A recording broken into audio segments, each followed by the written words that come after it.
আসসালামু আলাইকুম। মানুষ খেকো বাঘ শিকারী জিম করবেটের গল্প নিয়ে আমাদের অন্তরীপে আপনাকে স্বাগতম। এডওয়ার্ড জেমস করবেট, যিনি জিম করবেট নামেই বেশি পরিচিত ছিলেন, একজন ব্রিটিশ ভারতীয় শিকারী, প্রকৃতিপ্রেমী, লেখক ও পরিবেশ গবেষক। তবে তিনি অন্য সকল পরিচয় ছাপিয়ে মানুষ খেকো বাঘ ও চিতা শিকারী হিসেবেই বেশি পরিচিত ছিলেন। জিম করবেট 1875 সালের 25 জুলাই তৎকালীন ব্রিটিশ ভারতের উত্তরাখণ্ডের নৈনিতালে একটি ব্রিটিশ পরিবারে জন্মগ্রহণ করেন। ছোটবেলা থেকেই বন জঙ্গল ও বন্যপ্রাণী নিয়ে তার আগ্রহ ছিল আকাশচুম্বী। প্রথম বিশ্বযুদ্ধের সময় জিম করবেট ব্রিটিশ ভারতীয় সেনাবাহিনীতে যোগ দেন। তবে তখন ভারতের কোথাও মানুষ খেকো বাঘের উৎপাত বেড়ে গেলে ডাক পড়ত জিম করবেটের। 1907 সাল থেকে শুরু করে 1938 সাল পর্যন্ত সময়ে মোট 33টি মানুষ খেকো বাঘ ও চিতা শিকার করেন। বাঘে কোনো মানুষ বা গৃহপালিত পশু শিকার করলে ডাক পড়ত জিম করবেটের। তিনি বাঘের পায়ের ছাপ ও রক্তের দাগ দেখে খুঁজে বের করতেন বাঘের অর্ধভুক্ত মৃতদেহ। বাঘের একটি বৈশিষ্ট্য হলো বাঘ তার শিকার খাওয়া শেষ না হওয়া পর্যন্ত প্রতিদিন তার শিকারের কাছে ফিরে আসবেই। আর এই সুযোগটাই নিতেন জিম করবেট। অর্ধভুক্ত মৃতদেহের কাছাকাছি কোনো গাছে মাচা পেতে অথবা ভূমিতে কোথাও লুকিয়ে অপেক্ষা করতেন বাঘের জন্য। তারপরে বাঘ এলে সেই বাঘকে গুলি করে হত্যা করতেন। আর এভাবে বহুবার নিজের জীবনও হুমকির মুখে পড়েছে।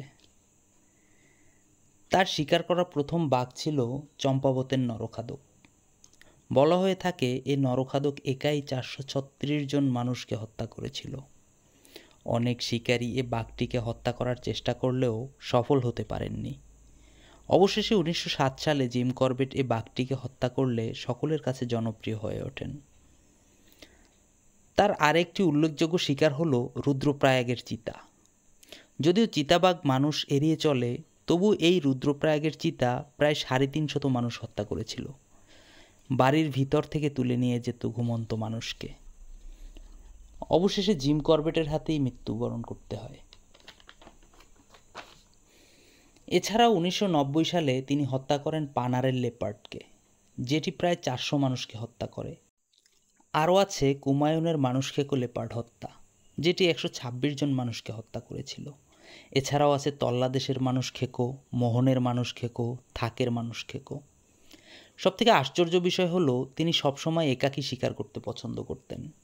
তবে মাঝে মাঝে রবিন নামে তার পছন্দের কুকুরটিও তার সাথে থাকত।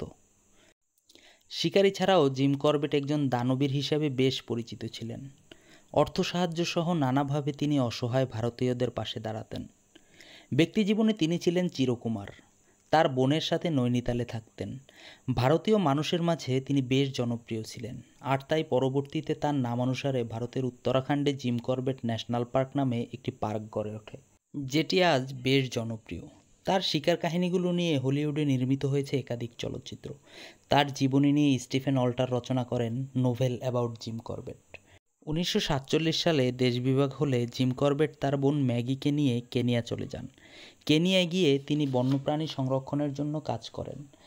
এছাড়াও তিনি লেখালেখি শুরু করেন। অবশেষে 1955 সালের 19 এপ্রিল এ মহান শিকারী হার্ট অ্যাটাকে মৃত্যুবরণ করেন। নাইরোবির সেন্ট পিটার্স অ্যাংলিকান চার্চে তাকে সমাহিত করা হয়। একজন অ্যাংলো ব্রিটিশ হয়েও তিনি আজও ভারতীয়দের মাঝে বেশ স্মরণীয় হয়ে আছেন। ভিডিওটি ভালো লাগলে চ্যানেলটি সাবস্ক্রাইব করে দিবেন। ধন্যবাদ সবাইকে।